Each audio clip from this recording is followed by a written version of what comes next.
Um, Other than that, just study story. That's all I can think of. Is that usually my way of looking at stuff and trying to get better at it is to sort of understand it on a conceptual level. So I really like what Orson Scott's Card has to say. There's also a gentleman who did a series of lectures for the Barnes and Noble. It was called Of Sorcerers and Men, and it was about modern fantasy literature. And I know that the Teaching Company also has a class about that, about fantasy literature. I think it's very useful to listen or see those classes because it gives you a sense of perspective. It gives you a sense of where stories are, where you fit in, what you might like to do. So that's always my sort of goal. Other acting, other writing stuff like character and plot and everything, that could be a whole class. We could be here all night, and it would depend sort of specifically what you were looking for. But I think you might find those useful. Let's go on to the next one. My God, they're just coming fast and furiously. Let's see here. Do we have any other calls that are waiting? I don't think so. Nope. Okay, so I'll go to the next question. I'll just try to tear through these. What's this next one? Did you trick or treat as a kid, and what was your favorite costume? Yes, I did. I used to trick or treat as a kid. And when I was younger, my favorite costume was a vampire. Because what could be better than running around and biting girls' necks? I mean, really? Really? I mean, come on. Running around, biting girls' necks? So yeah, I liked being a vampire. Then as I got older, I was going more for the spooky thing, and I would actually dress as the Grim Reaper, which was fun because I had just a basic sort of monk's cloak that I got, and then I had a full head latex mask that was really sharp, really good skull, and then I had an actual scythe, like actual curved wooden scythe with the two handles, and we just took the blade off of it and replaced the blade like with cardboard or something or wood, just so it wouldn't actually be dangerous. But man, I won a competition, a costume competition at my high school with that thing because I was just so damn scary with it. So yeah, Grim Reaper and vampire. Those are my two favorite costumes. Next one. Was it strange going from theater to voice acting? It wasn't strange for me because I was a sound designer. I had already been working in sound design, and so I liked working in sound design, and I was doing theater, and when I wouldn't get cast in a show, I'd offer to sound design it so I could still work on the project. And eventually, I had a sound design guru of mine say, well, you're going to have to make a choice, Crispin, one or the other. Either you're going to have to get more into sound design or you're going to have to be an actor. You can't do both at the same time. And then I said, ugh, but I can be a voice actor, which uses both at the same time. So for me, it was quite a natural transition in a way. I just had to learn how to translate my theater acting into just my voice and not using my body to express things. But as a theater actor, you do that anyway because your voice has to carry through an entire hall, so it's closer to singing. Let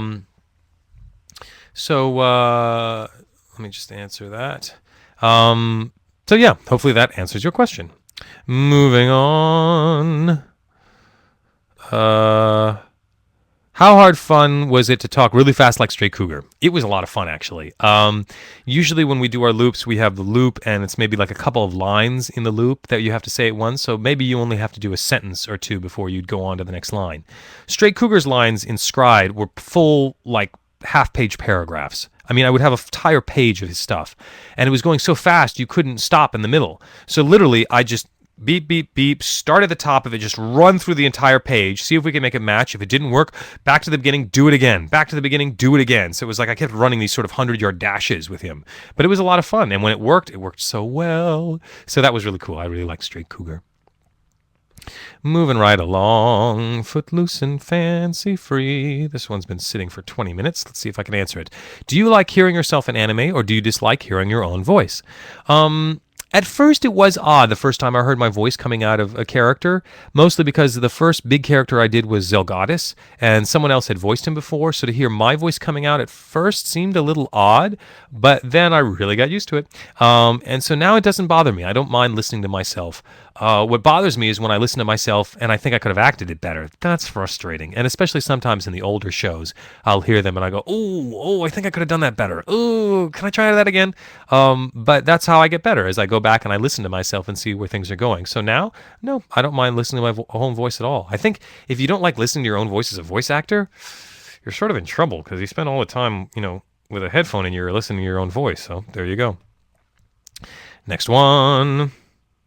Would you consider doing your seminars or classes on Vokle like this chat? Yes, refer to my earlier question. Hopefully I will be able to do some of my voice acting stuff on here. And maybe some of the anime mythology seminars. I don't know. It depends on what the software is capable of. So we'll see. Maybe in the future. But I would love to do that in the future whenever Vokle gets that all together. So see that feedback button up there?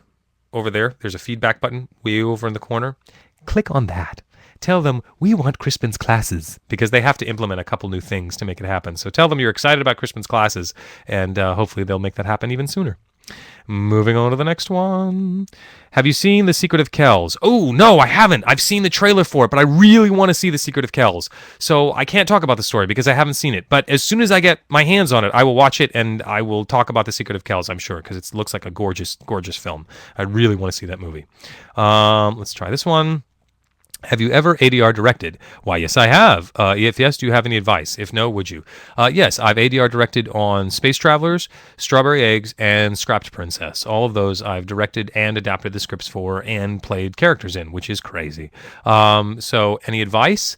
Know your story. Know your story well, and know how to adapt it for an American audience, depending on the type of show, so that it speaks to an American audience. That was the struggle I had with Strawberry Eggs, is that I did not think that we were adapting it well enough for an American audience, that it was so Japanese that an American audience would be alienated and would not be able to enjoy the story. And I don't like that. I love keeping true to the Japanese intention, but there's no point in staying true to the Japanese language, because if we're going to stay true to the Japanese language, then just watch it subtitled. What's the point?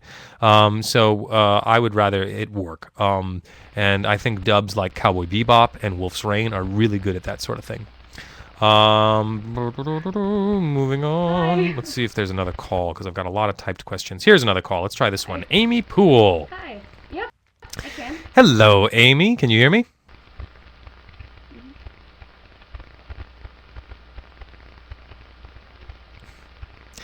Hi there, Amy. What's your Hi, question? I was just wondering if you had a list of Japanese animation studios or production companies that you liked. If you had to choose a favorite from those, which one would it be and why? These studios could range from Studio Ghibli, Studio Bones, etc. A favorite Japanese...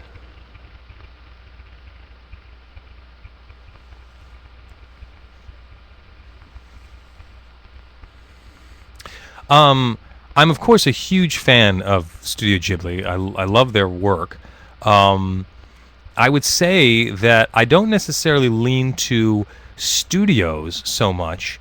I lean more towards writers or creators or directors. Case in point, Warner Brothers might produce a whole bunch of films, but I only like a couple of them. Does that mean I like Warner Brothers films? No, it means I like the films made by those directors or writers. So I usually only keep track of Japanese animation studios just so I know what they worked on, so I can see the quality of their animation. But because I'm such a story guy, I'm much more concerned with the story and who the director was or who the writer was than the studio. I love Studio Ghibli because a lot of it is Miyazaki, and on the whole, I really love Miyazaki's storytelling style. So I'm not sure I necessarily think about it in terms of studio as much as I think about it in terms of creator. Does that answer your question?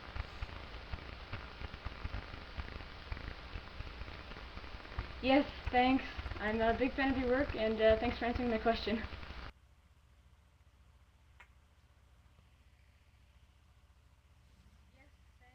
You bet. No problem. Thanks, Amy. Thanks for joining us.